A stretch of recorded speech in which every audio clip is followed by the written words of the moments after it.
Should West Point be teaching courses that are important to our national defense and important to the Army?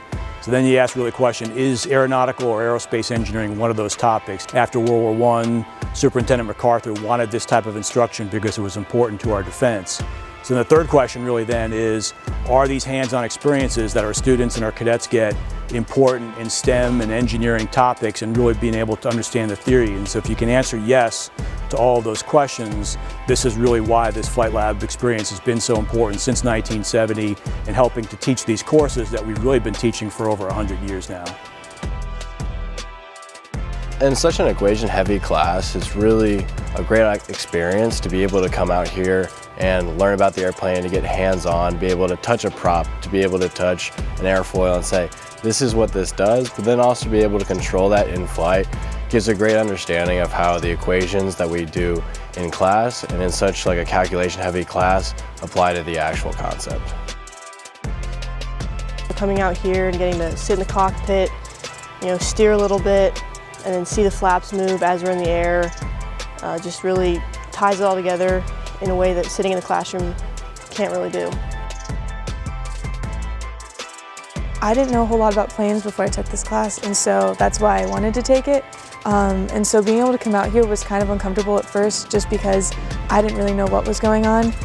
But Colonel Melnick and then both my partners, they're there with you, and so it puts me in a new situation where I get to apply what I learned, but I also have to force myself to be uncomfortable, and I guess that's always a good place to be in. Yeah, so when we got these aircraft 2 years ago, we were able to choose the tail number. The first time the program has had brand new aircraft from the factory, and so we chose 2 numbers. One was 1903 for a few reasons. December 17th, 1903 was when the Wright brothers first flew powered aircraft, so it's significant not just for the military but for all of society. And what's significant about them is a lot of people thought that they were just bicycle mechanics and tinkerers, but they also did a lot of engineering. They used wind tunnels to better understand the wings that they were using and things like that. So that was one of the reasons. But then there's also 2 notable graduates who graduated from the Military Academy in 1903. One was Lieutenant Thomas Selfridge, who was the first military pilot and trained with the Wright brothers, and unfortunately was the first casualty in a powered aircraft killed in Virginia. But then also General MacArthur, so he graduated in 1903. After World War I, was the superintendent of the Military Academy and realized the importance of aircraft after World War and introduced aeronautical engineering courses to the Academy in 1921. And so we've been teaching those topics here for over 100 years. So we wanted to capture both individuals, but also that significant event.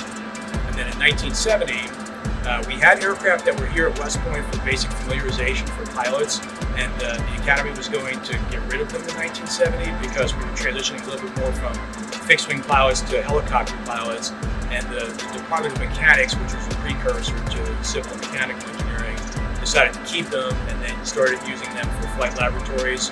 So we've had that program for over 50 years. We wanted to commemorate that first year of 1970 with our other 10.